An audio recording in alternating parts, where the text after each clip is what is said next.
सावधान। ऋणमो अर्हन्ताणं ऋणमो सेथाणं ऋणमो आयरियाणं ऋणमो छायाणं ऋणमो लोये सवसाहुणं जीवमजीवं दवं जिणवर्वसहेण जेणणे दिठं देविन्दविन्दवन्दं वन्दे तं शवदासिरसा। राम कहानी सुनो रे राम कहानी, राम कहानी सुनो रे राम कहानी। सुनत हरस आवे हो, सुनत हरस आवे मीरा की वाणी। राम कहानी सुनो रे राम कहानी, राम कहानी सुनो रे राम कहानी। श्री राम जय राम जय जय राम, श्री राम जय जय राम।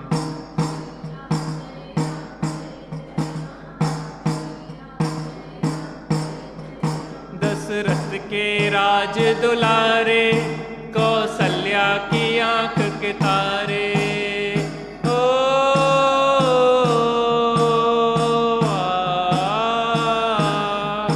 दशरथ के राज दुलारे, कौसल्या की आंख के तारे। वे सूर्य वंश के सूरज, वे रघुकुल के उजियारे। रवि सेन गुरुवर बोले हो, रवि सेन गुरुवर बोले अमृतमयी वाणी। राम कहानी सुनो रे राम कहानी, राम कहानी सुनो रे राम कहानी। श्री राम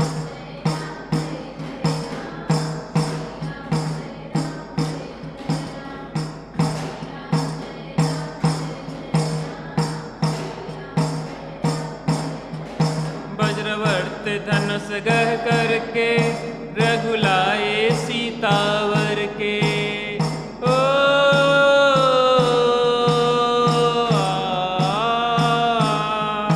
वज्रवर्त धनुष गह करके, रघुलाए सीतावर के।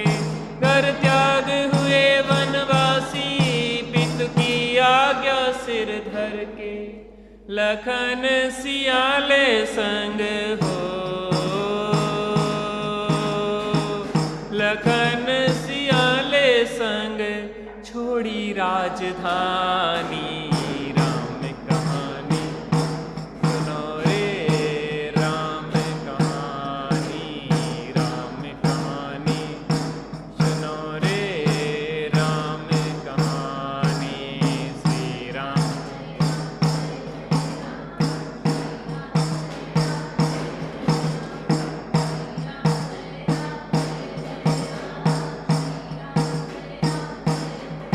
सिंहनाद दशानन करके, ले आया सीता हर के।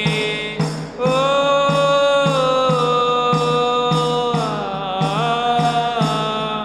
सिंहनाद दशानन करके, ले आया सीता हर के। रघुवर फिरे वन वन में, सीता की रटन को रटते। क्षमता धरी सीता ने हो, क्षमता धरी सीता ने तत्व ज्ञान बल से। राम कहानी सुनो रे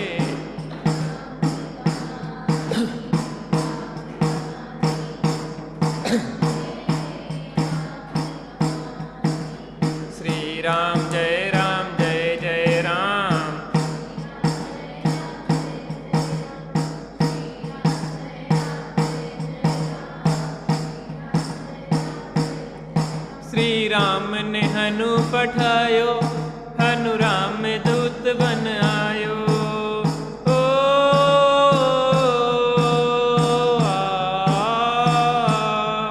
श्री राम ने हनु पठायो, हनु राम दूत बन आयो। सीता माँ की सेवा में रघुवर को संदेशा लायो, और संग लायो,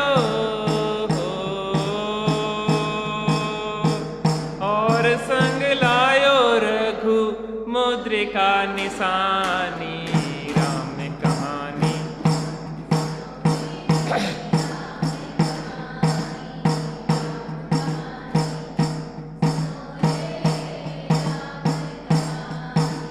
श्री राम जय राम जय जय राम।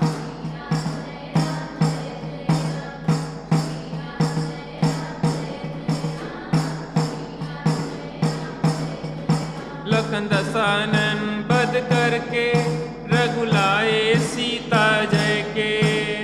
ओ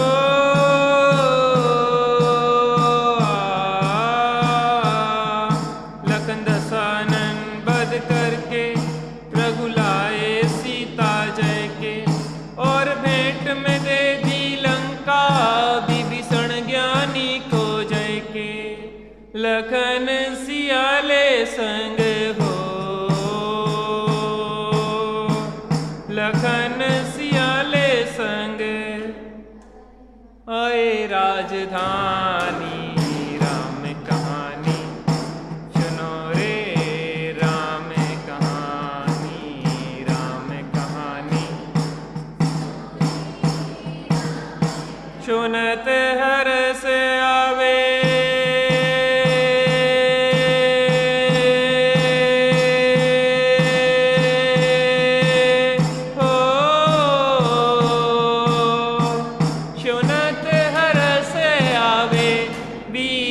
की वाणी राम कहानी सुनो रे राम।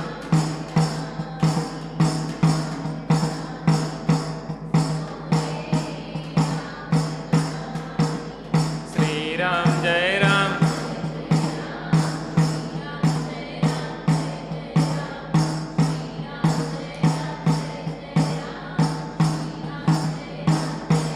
बोलो वीतराग श्री रामचंद्र की। पूर्व में हमने देखा कि हनुमान लंका गए और सीता से मिले। राम की मुद्रिका उन्हें दिखाई जिससे विश्वास हो। सीता अत्यंत हर्षित हुई कि हमारे राम सकुशल हैं और आज भी वो हमारी चिंता करते हैं और हमें छुड़ाने के लिए आने की तैयारी कर रहे हैं। यहाँ से जब हनुमान पहुँच जा रहे थे तो सीता ने अपना चूड़ामणि दिया। काय के लिए? विश्वास के लिए कि हम भी सकुशल और जिंदा हैं। हनुमान वहाँ पहुँचे श्री राम के पास। माता सीता की सकुशलता का समाचार दिया कि माता सीता जिंदा हैं। पंच परमेष्टि का स्मरण करती हैं और आपका स्मरण सदा उनके हृदय में बना रहता है, इसलिए वह आज भी जिंदा हैं और आपका इंतजार कर रही हैं। राम ने कहा कि अब शीघ्र अतिशीघ्र हमें लंका की ओर प्रयाण कर जाना चाहिए, समय कम है। कुछ लोगों ने कहा कि रावण बहुत बलशाली है और उसको जीतना आसान नहीं है, त्रिखंडाधिपति है, इसलिए मुझे तो युद्ध में जाने में डर लगता है। फिर अन्य सभासद ने कहा कि जहाँ पे राम और लक्ष्मण साथ में हो वहाँ चिंता की कोई बात नहीं होती है, इसलिए अंदर से भय निकाल देना चाहिए।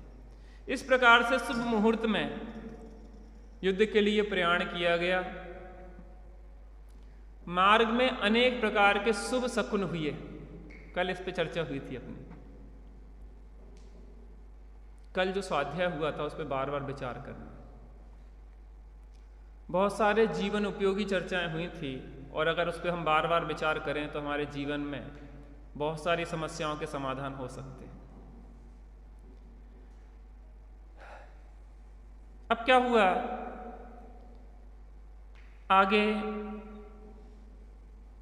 राम लक्ष्मण सेना सहित बढ़े। वह बेलंधरपुर पहुंचे। कहां पहुंचे? वहां के राजा समुद्र थे। कौन थे? समुद्र। समुद्र इनकी अधीनता स्वीकार नहीं कर रहे थे, तो नल का और समुद्र का युद्ध हुआ। राजा समुद्र का बेलंधरपुर के जो राजा थे युद्ध हुआ। क्या था कि जो राजा मार्ग में मिले उन्हें अधीन करना इसलिए भी जरूरी था कि अगर वो अधीन नहीं होंगे तो हमारे विरुद्ध भी हो सकते हैं, और वो अगर साथ में हो गए तो हमारी शक्ति और ज़्यादा बढ़ जाएगी, क्योंकि यह जो राज्य थे जो लंका के निकट थे, इसलिए इनसे जितना सहयोग हो सकता है। देखो आज भी देश जो टापू होते ना, टापू, उन पे अपना कब्जा जमाना चाहता है। चीन कुछ अपने टापू बनाना चाहता है, अमेरिका अपने, भारत अपने, से कि जहाँ से हम सेंटर में रह के अन्य देशों से मुकाबला कर सकें। तो ऐसे छोटे छोटे द्वीप होते हैं ना, वो अपने कब्जे में लेना चाहते हैं, जिससे हमें कभी युद्ध की स्थिति बने तो हमें उससे सहारा मिले। तो ऐसा ही एक समुद्र जो राजा थे उसको नल ने बंदी बना लिया युद्ध में। तो राम ने समझाया नल को कि भैया वो भी राजा है, इस तरीके से उसको बंदी बनाना योग्य नहीं है, और हम तो चाहेंगे कि वो हमारे साथ हो जाए, बाकी और कुछ नहीं है, और हम कुछ अच्छे कार्य के लिए जा रहे हैं, हम कोई गलत काम नहीं कर रहे हैं, अगर वो सहयोग करेगा तो अच्छा ही होगा। तो राम की इस सहृदयता से समुद्र जो था राजा, वो बहुत प्रसन्न हुआ, और अब उसने अपनी 4 कन्याओं का विवाह लक्ष्मण के साथ कर दिया। कितनी कन्या? 4 कन्या। उन कन्याओं का नाम था सप्तश्री, कमला, गुणमाला और रत्नचूला। रत्नचूल एक इस नाम की, ऐसी नाम की कन्या थी, याद है आपको? उसका नाम क्या था जब वो फांसी लगा रही थी? है? जब लक्ष्मण पहुंच गए थे आधी रात को, क्या नाम था उसका? आप लोगों को याद? आप लोग नोट्स बना सकते, इनके पूरे पात्रों के नाम लिख सकते। पता उससे क्या होता कि कभी भी हम उसको पलटेंगे ना तो पूरी कहानी याद आती चली जाती, ऐसी खुलती चली जाती। संक्षेप में उसको आप लिखते जाओ ना, पूरा पद्म पुराण के नोट्स बन सकते हैं आपके। मजा आता है इन चीजों को दोहराने से। उसका नाम क्या था? बनमाला। क्या नाम था? उसका नाम क्या है? गुणमाला। वो वन की माला थी जो गुणों की माला है, क्योंकि वो वन में भटक रही थी। अब क्या हुआ, इस तरीके से लक्ष्मण का विवाह हो गया। दूसरे दिन प्रातः, शादी भी जल्दी जल्दी हो जाती थी, उसी दिन जीते विवाह हुआ और दूसरे दिन फिर आगे बढ़े, ऐसा काम होता था। अब क्या हुआ, आगे बढ़े तो रत्नचूल नाम का एक नगर मिला। क्या मिला? कौन सा? चिद्रूप। कौन सा नगर था? रत्नचूल। वहां पे राजा थे सुवेल। क्या नाम था राजा का? सुवेल। और सुबेल नाम का जो विद्याधर था उससे भी इनका युद्ध हुआ, और इनने उस सुबेल नाम के विद्याधर को भी अपने अधीन बना लिया। फिर और आगे बढ़े, कहां पहुंचे? हंस द्वीप पे। और हंस द्वीप के राजा का नाम तो क्या था? हंसरथ। क्या नाम था? हंसरथ। और हंसरथ और इनका युद्ध हुआ, और हंसरथ को भी इनने अपने अधीन कर लिया। इस प्रकार से ये सभी अपनी सेना सहित हंस द्वीप पे जाके रुक गए। किसका इंतजार करना था? भामंडल का इंतजार करना था कि भामंडल अपनी सेना सहित यहाँ पे आए और हम सभी आगे लंका की ओर प्रयाण करें, युद्ध के लिए आगे बढ़ें। अब क्या होता है अपन आगे देखते हैं। बीतरागी देव तुम्हारे, जैसा जग में देव कहाँ।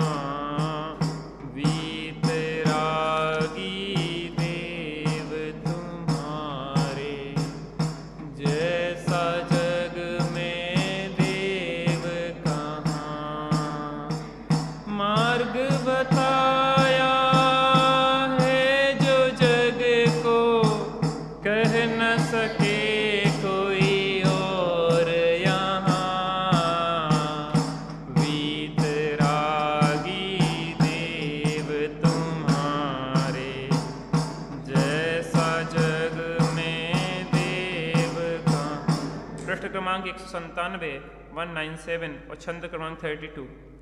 राम सेन को जान निकट में कुपित हुआ वह रावण, व्याकुल हो उठे हृदय में सारे ही लंका जन, जलधि सदृश गंभीर घोष तब वादेत्रों का छाया, दस मुख ने सेनापतियों अपने निकट बुलाया। उसी समय आपस विभीषण बोला सादर बाण, सुनिए मेरे वचन शांत हो करुणा के रत्नाकर, व्याप रहा यश देव आपका कुंद पुष्प सा निर्मल, मलिन न कीजे उसे लोक में परदारा बस इस पल, जो सम्मान बेस में पाया शुभ कृत्यों के द्वारा, वहाँ न ले जाए अब उसको अपयश सरिता धारा। ओ प्रसन्न सीता को सत्व राम निकट पहुँचाओ, हे न दोष कुछ इस सुकृत्य में, दुगना पुण्य कमाओ, सुख समुद्र में रहो मन तुम, न्याय पंथ में चल कर, न्याय पंथ ही उभय लोक में होता सबको सुख, सम सब हैं आधीन आपके, करुणा हम पर कीजे।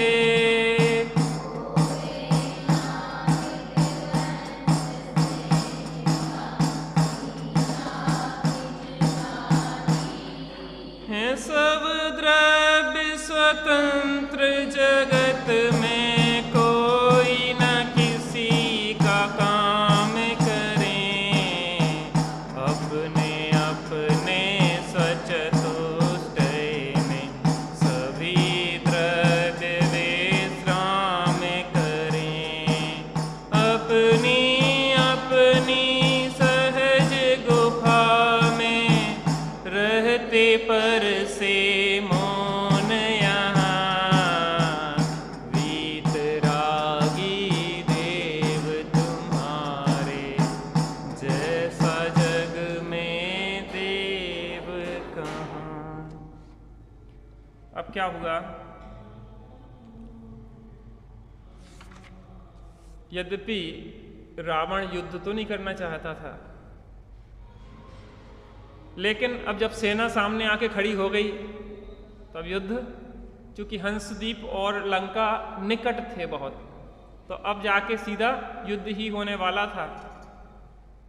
तो रावण ने मंत्रियों की मीटिंग की, सभी मंत्री सेनापति आदि को बुलाया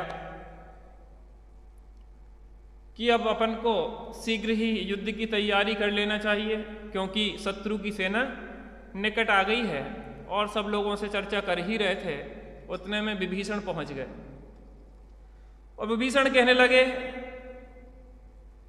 कि लंका अधिपति रावण, आपका यश 3 खंड में व्याप्त है। आप महान हैं, आप उदार हैं, आप नीतिज्ञ हैं, आप महापंडित हैं, और आपका जो उज्ज्वल यश है इसी प्रकार से वह विस्तार को प्राप्त होता रहे। परंतु क्या, आपका जो एक दुष्कृत्य है, जो पर स्त्री सीता को आप हरण करके लाए हैं, मेरा निवेदन यह है कि आप सकुशल उस सीता को राम तक पहुंचा दें। उससे आपका यश और अधिक वृद्धिंगत हो जाएगा। और अगर आपने इस बात को नहीं किया तो आपका यश धीरे धीरे समाप्त होने वाला है, आपका पुण्य धीरे धीरे क्षय होता जा रहा है। और आप देख रहे हैं कि राम और लक्ष्मण निकट ही आ गए हैं, और आपने अगर उनकी सीता को नहीं दिया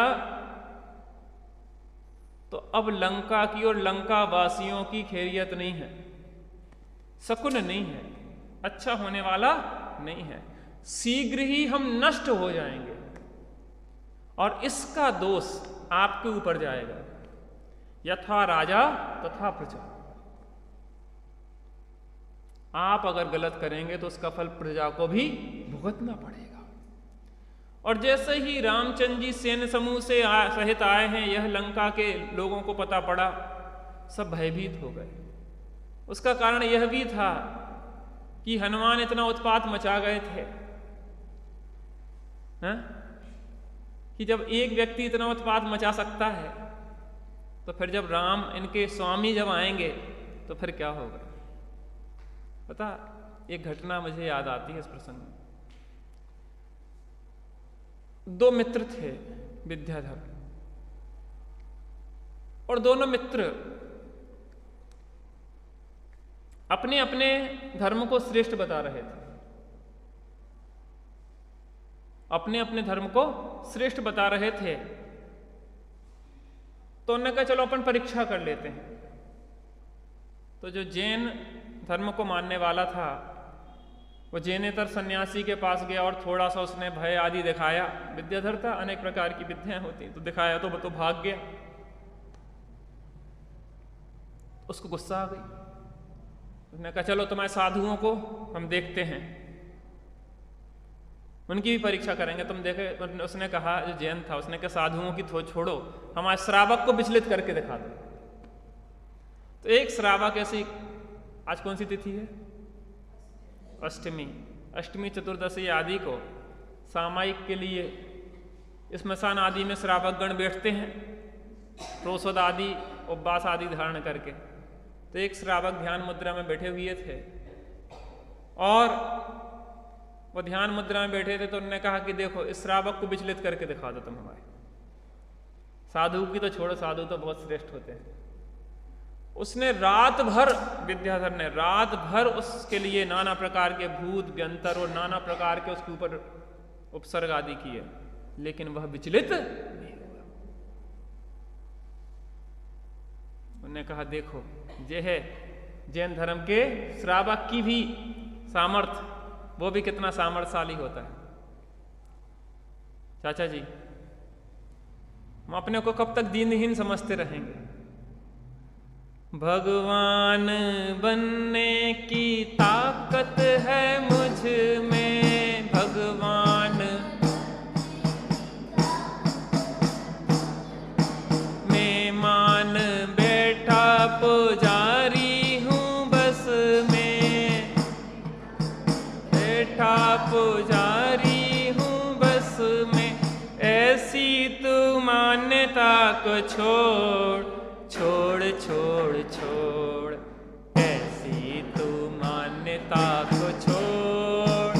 तेरा प्रभु तुझ ही में डोले, वीरा प्रभु जी के बोल।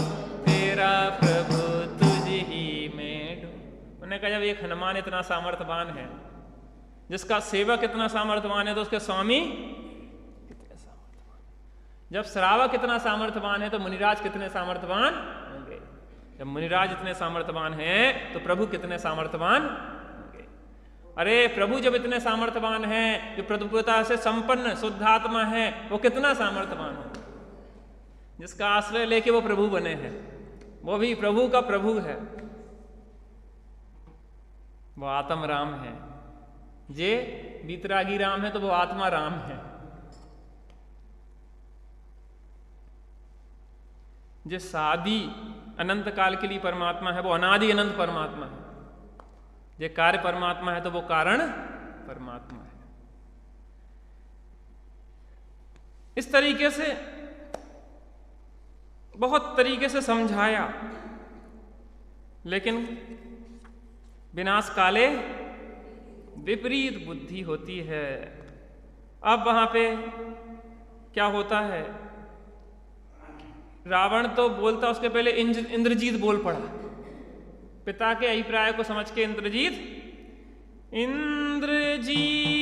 तब लगा बोलने, पिता पक्ष को लेकर, रण से हो भयभीत पूज, जाना वाणी सुनकर, पूछ रहा है कौन आपसे उचित तथा अनुचित को व्यर्थ प्रकाशित करते हो, क्यों अपने कायर मत को।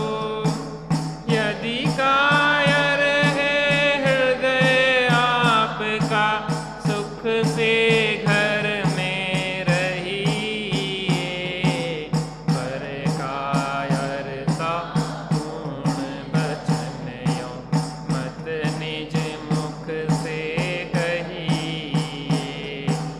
महिला रत्न प्राप्त कर कोई सौंप न सकता पर को, बोला पुनः विभीषण मुख से सुनकर इस उत्तर को।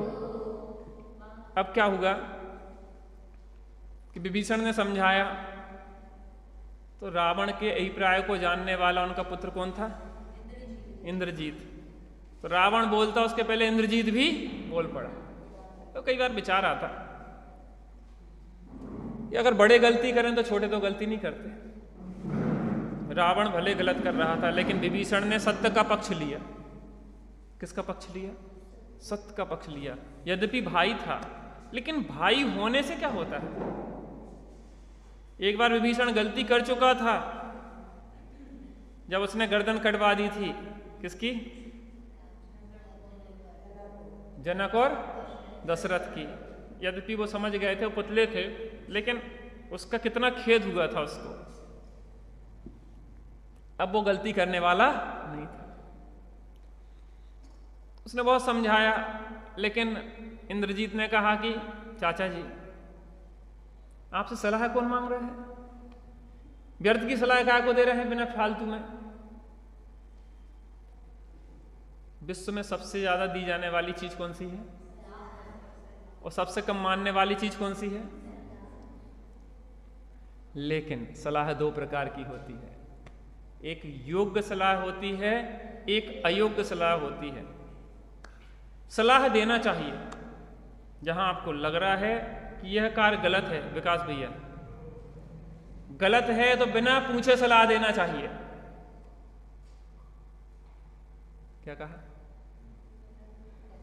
गलत जहां हो रहा है उसे वहां पे बिना पूछे सलाह देना चाहिए। आप यह समझ के सलाह दें कि मानेगा नहीं सामने वाला। चाचा, क्या समझ के सलाह दें? ये बहुत बड़ा सूत्र है बूढ़े लोगों के लिए, घर में सुख शांति रखने के लिए। क्या समझ के सलाह दो? क्या समझ के? बहू को क्या समझ के समझाना चाहिए? समझाने से समझ नहीं आता, जब समझे तब स्वयं समझ जाता। आदि स्वर समझाया मारीची बोल,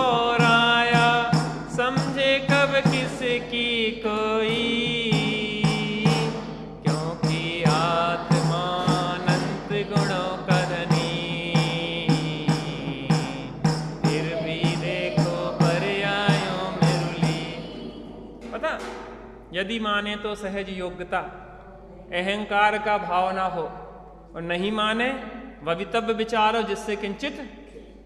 आपने बहू को सलाह दी, बहुत अच्छी सलाह थी, बहुत नेक सलाह थी, फिर भी उसने नहीं मानी तो क्या करें? लड़ें? आपने बच्चे को बहुत अच्छी सलाह दी लेकिन नहीं माने तो परिणाम क्लेशत करें? है? क्या? भवितव्यता का विचार करें। पता क्या होता, हम सिद्धांत सब जानते हैं, सूत्र सब जानते हैं, लेकिन जब मौका पड़ता है तभी भूल जाते, बाकी तो हमें सब याद रहता है। देखो, हम जानते हैं क्रोध करना बुरा है, लेकिन कब तक? जब तक कोई हमसे कुछ कहे ना।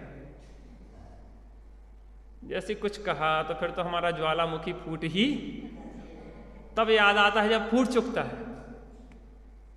अब पछताए होत का जब चिड़िया चुग गई। लेकिन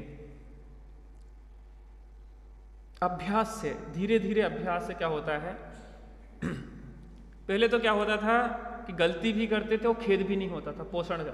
तो हमने सही तो कही थी, सही बात तो है। हम तो भाई बहू को समझाए नहीं, हमारा तो अधिकार है, नहीं मानेंगे तो गाल में देंगे।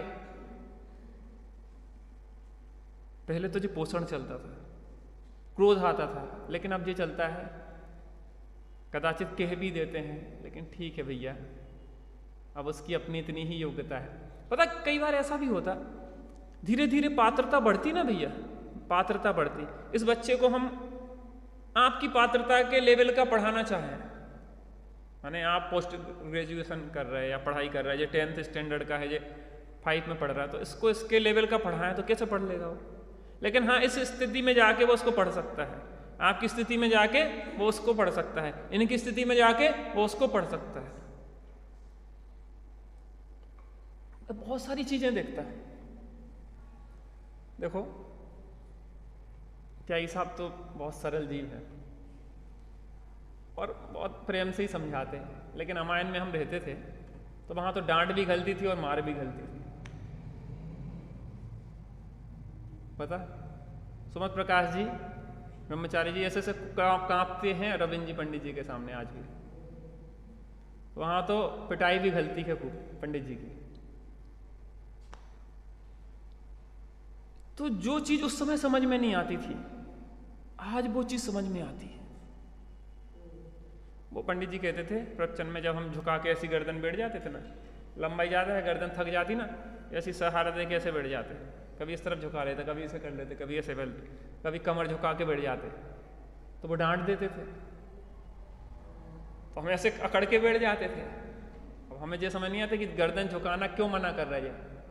पता, आज हमें सर्वाइकल की समस्या खड़ी होती ना, दर्द होता, तो आज समझ में आता कि पंडित जी ने क्यों टोका था हमें, क्योंकि तुम अगर ऐसे झुका के रहोगे तो ये नस दब जाएगी, तो कल भविष्य में सर्वाइकल हो जाएगा। अगर तुम ऐसे झुक के बैठोगे तो कल भविष्य में बैक पेन हो जाएगा, कमर का दर्द हो जाएगा। बड़े लोगों की बात में बहुत गहराई होती है, भले आज हमारी नादानी में बहुत समझ में नहीं आए, लेकिन भविष्य में जब परिपक्व होते हैं ना, वो चीज़ याद आती है। त्यागी साहब बहुत सारी चीज़ें शिक्षाएं देते रहते निरंतर वो हमें, लेकिन आज समझ में ना आए, शायद हम उस बात को ध्यान भी ना दें, लेकिन भविष्य में बहुत काम आती है, इसलिए हम उनका साथ नहीं छोड़ते। ज्ञानियों का सत्संग सर्व सुखों का मूल है। तुम तो बस श्रीमद जी कहते हैं कि ये ज्ञानी के चरण खोज ले, बाकी तो सब काम हो जाएगा तेरा। इसलिए सानिध्य का बहुत प्रभाव होता है। आपके यहाँ 2-2 सानिध्य हैं।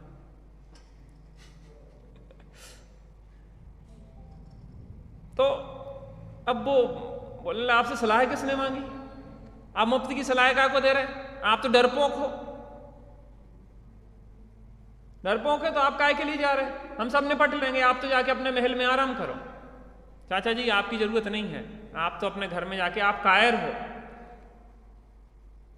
आप कायर हो, आप सामर्थ्यवान नहीं हो, आप डर गए हो। इस तरीके से उपहास भरे वचन कहने लगा वो। कौन? इंद्रजीत। अब क्या बोले? कौन? विभीषण। बालक ही तू रहा आज तक, नहीं जगत कानू,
कहने लगा तू बच्चा ही रहा।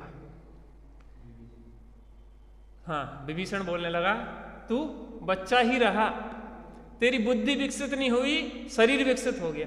कई लोगों के बच्चों के देखते ना, शरीर क्या हो जाते हैं, विकसित हो जाते हैं, बड़े हो जाते हैं, लेकिन बुद्धि विकसित नहीं। हम तो नहीं है वैसे।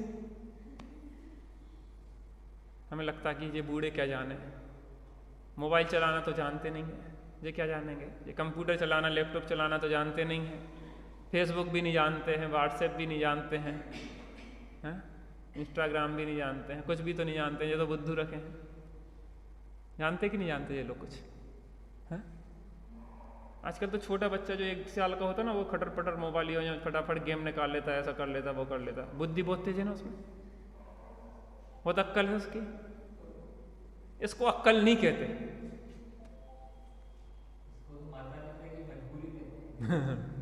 ये वास्तव में बहुत गलत है। माता पिता बच्चे को रोए ना इस चक्कर में मोबाइल पकड़ा देते और फिर जीवन भर रोना पड़ता हूँ। अभी से पता उसकी आंखें खराब हो जाएंगी, अभी उसके कान खराब हो जाएंगे, अभी से उसकी बुद्धि खराब हो जाएगी, अभी से सोच गंदी हो जाएगी।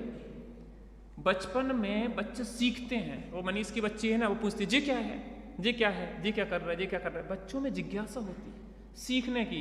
ये चिड़िया चूचू क्यों कर रही, ये ऐसा क्यों होता, वो वैसा क्यों होता।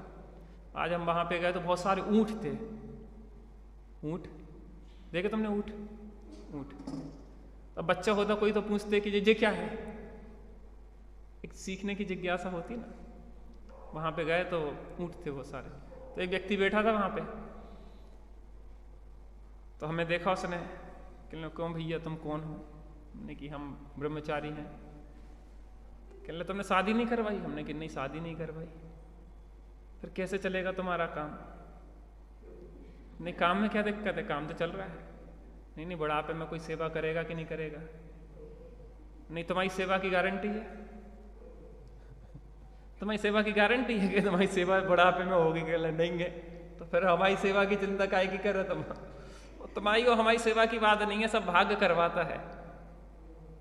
जिसके पल्ले में पुण्य हो तो उसके कोई बच्चे नहीं हो तो भी सेवा होगी।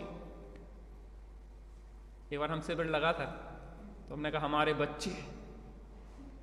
कहले पंडित ब्रह्मचारी जी आपके बच्चे कब से हो गए? हमने कि तुम्हारे तो 2 4 10 होंगे, लेकिन हमारे तो दुनिया के जितने बच्चे हैं। किसके हैं वो? किसके हैं? ब्रह्मचारी जी के। क्यों हैं बच्चे? क्योंकि आप तो मोह के संस्कार दोगे और हम किसके संस्कार देंगे? धर्म के संस्कार देंगे।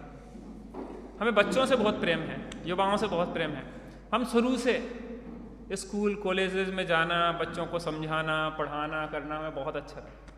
हम खूब गए और मज़ा आता था। और तब त्यागी जी ने क्या है सब रोक लगा दी हमें बाहर की दौड़ों की। अब कहते बाहर खूब दौड़ दिया, अब अंदर की दौड़ लगाओ। नहीं तो हम पहले अगर यहाँ त्यागी साहब के पास नहीं होते तो हम शायद इंडिया लेवल के कोई स्पीकर हो जाते हैं।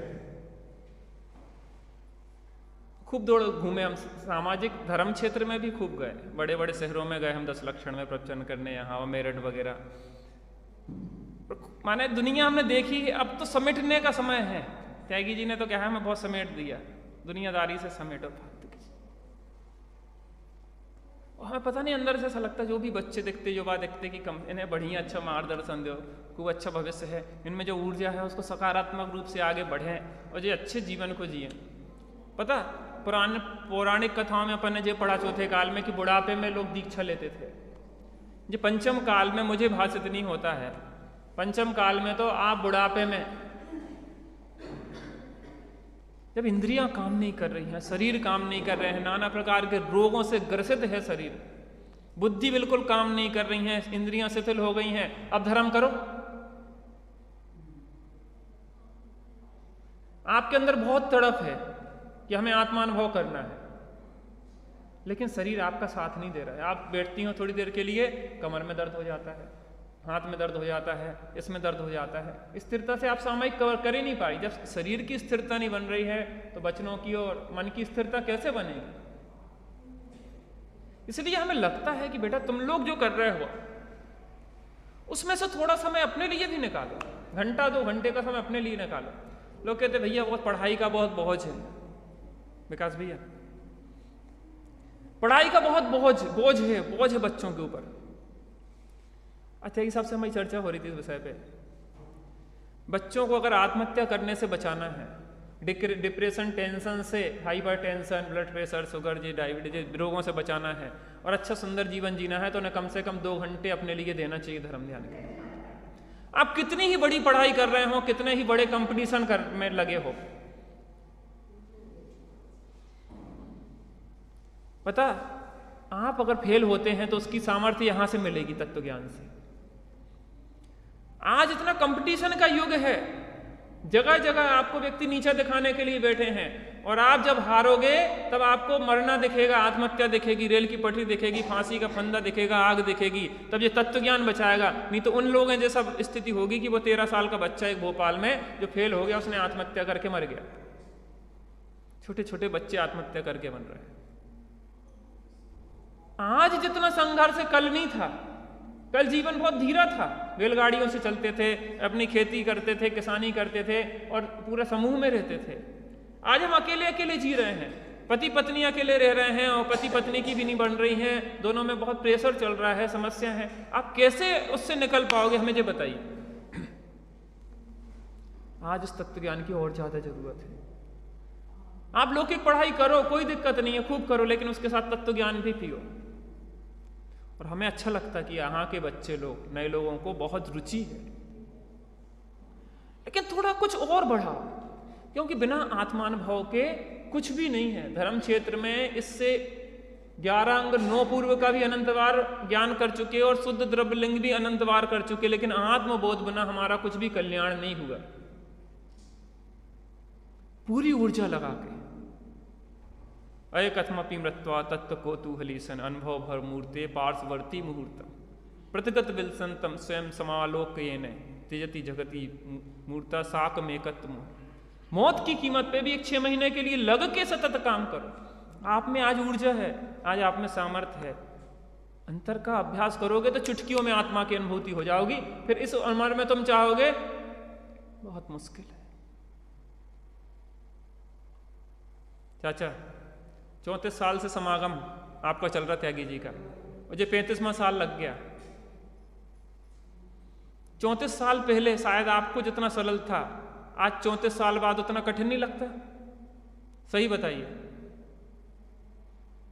सूरजमल जी भाई साहब।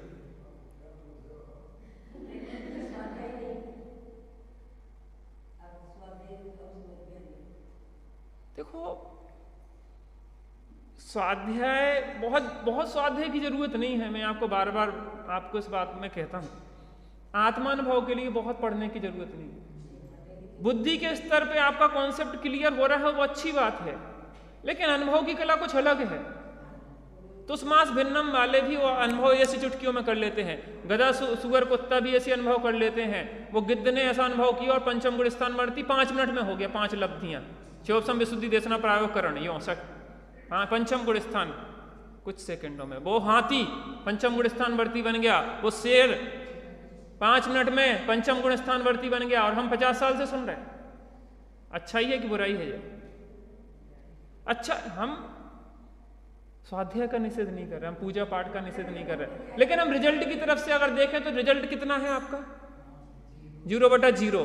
तो रिजल्ट नहीं मिल रहा तो हम क्या कहें? इसको हम नहीं कहेंगे। ठीक है, अच्छा है, लौकिक जीवन जीने का तो कला दुनिया सिखा रही। ब्रह्मा कुमारी वालों की बातें सुनो ना, आपको बहुत बढ़िया लगेगी। सास बहू की बातें, ससुर जी सब बातें बहुत अच्छी करेंगे, वो दुनिया में सब सिखाया जा रहा है। प्रेम से रहो। अरे संसार में प्रेम से कहाँ रह पाएगा कोई? यहाँ रहने ही लायक नहीं है संसार, ना प्रेम से ना द्वेष। द्वेष से तो रहने लायक नहीं है। प्रेम भी राग है, राग आग है। अंतर्मुखी अभ्यास जब तक नहीं करेंगे, ये तत्व ज्ञान की भी लौकिक जीवन थोड़ा ठीक ठाक हो जाएगा, लेकिन आत्मानुभूति निर्विकल्पता के बिना सुख शांति नहीं कही जा सकती। रिजल्ट पूछ रहे हैं हम, रिजल्ट आया कि नहीं आया? आज भी हम पूछते हैं लोगों से, कुछ हुआ? अभी तो नहीं। कब होगा? पता नहीं। देखो, होना नहीं होना अपने अधीन नहीं है, भवितव्यता के अधीन है, कर्मों के उपसम क्षय क्षोपसम, लेकिन हमारे अंदर उतनी तड़प नहीं है, ये हमारी कमी है। लौकिक लक्ष्य के लिए बेटा तुम कितनी मेहनत करते, 18-18, 16-16 घंटे, और यहाँ के लिए कोई तड़फ नहीं है, यहाँ पे प्यास मर गई। हम करते तो हैं, करते ऐसे ढीले फुड़सार से लोग में भी सफल नहीं होते। लौकिक कंपटीशन जब पास नहीं कर पाते, जो कंपटीशन तो अनंत अनंत जीवों में 6 महीने 8 समय में 608 को निकलना, अनंत अनंत जीव राशि में हम कितने बड़े कंपटीशन में बैठे हैं। ऐसे ढीले फूले फुड़सार से हो जाएगा कल्याण।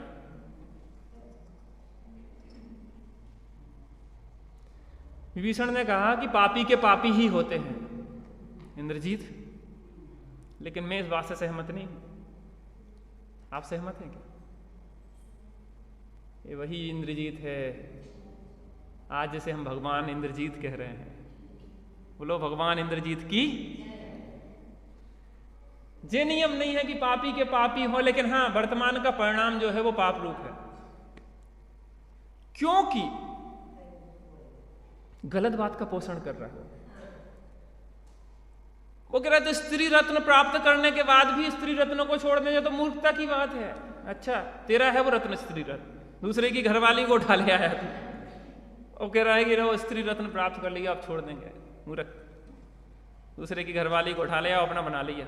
जैसे हम तुम्हारे घर से सामान उठा ले आए, आप लोगों के यहाँ से नाश्ता आ जाता है और डब्बे आ जाते हैं, तो हम क्या कहेंगे हमारे डब्बे। पंडित जी क्या है वो अपना बता रहे, ये कमरा हमारा कौन सा है, हमारा कमरा है। पंडित जी ऐसी बेईमानी की बात नहीं करो, यहाँ की चीज को अपना उपयोग करो, लेकिन अपना तो नहीं मानो। बेईमानी है, जो बेईमानी है सरासर। और वो रावण की गलत बात का पोषण कर रहा है। पुत्र है ना, पुत्र होने से क्या जरूरी है कि गलत बात का पोषण करे? अरे विभीषण भी तो भाई है, लेकिन गलत बात का पोषण नहीं कर। अब क्या होता देखते हैं। इन सब बातों को सुन के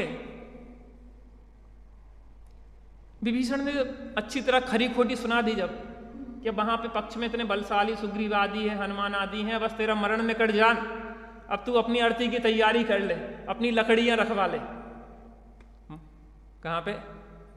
शमशान में अपनी लकड़ियों की तैयारी कर ले, अगर तू ऐसी दुर्बुद्धि नहीं छोड़ता है कि तेरा मरण निश्चित है। जब ऐसी बात कही तो रावण अत्यंत क्रोध में लाल पीला हो गया। क्या होगा? रक्त नेत्र में हुआ दशानन, सुनकर खींची निशित कृपाण म्यान से, बध करने को तत्क्षण वीर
जैसे ही विभीषण की ऐसी बात सुनी तो लाल पीले आंखें हो गई, एकदम क्रोध में आ गया। कौन?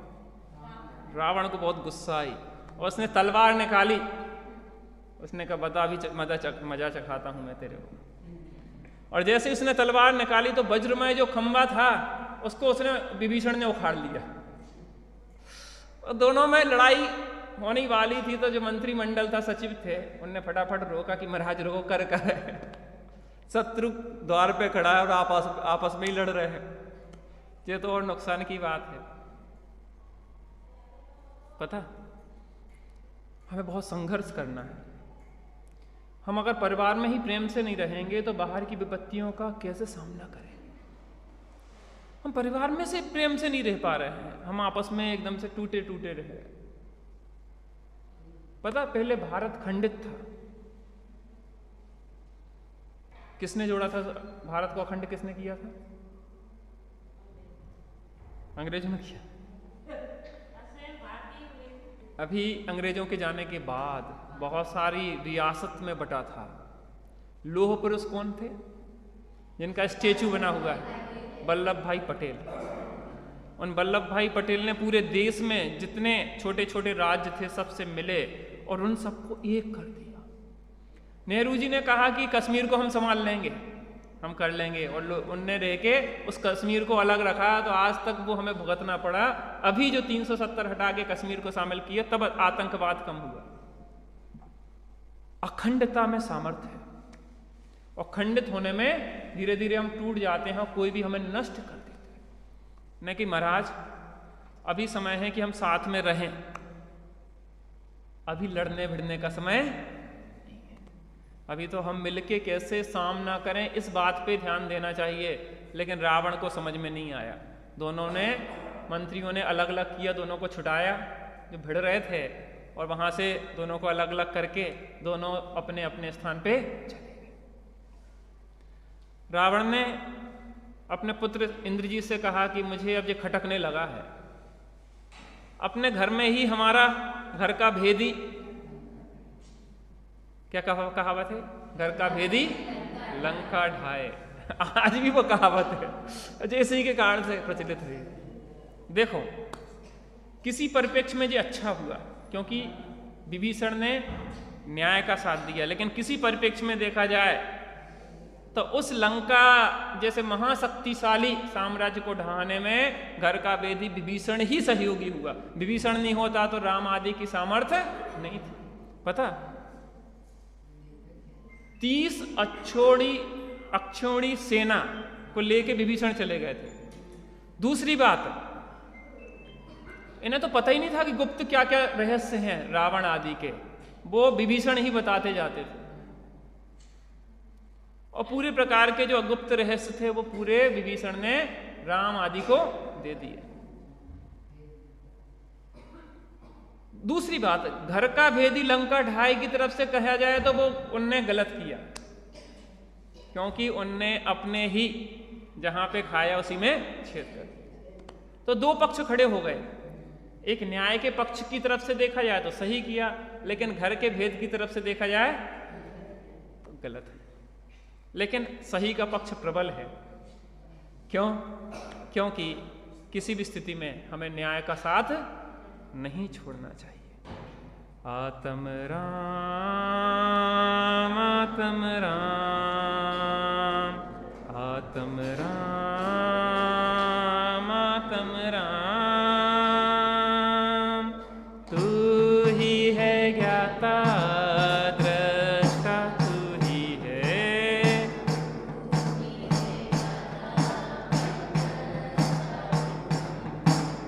मैं ही हूँ ज्ञाता दृष्टा, मैं ही हूँ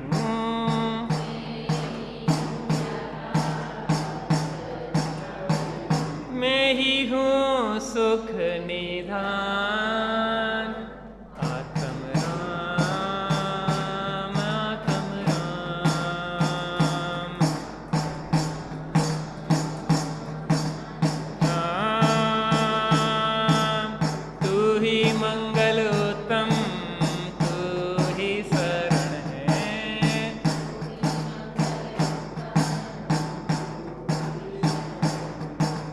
मैं ही मंगल उत्तम, मैं ही शरण हूँ।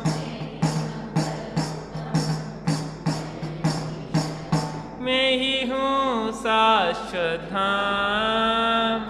आत्म राम, आत्म राम, आत्म।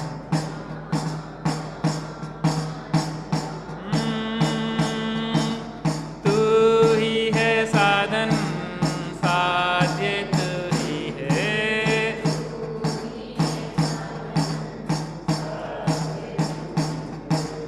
मैं ही हूँ साधन साध्य, मैं ही हूँ।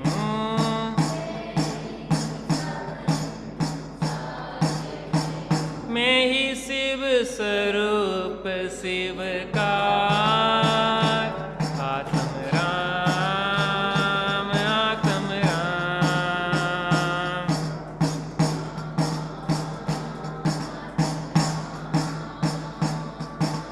जो भी मुक्ति गए जा रहे जाएंगे।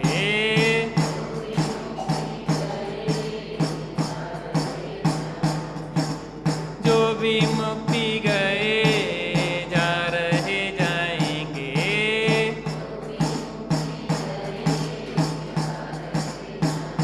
तू ही तो है तारणहार।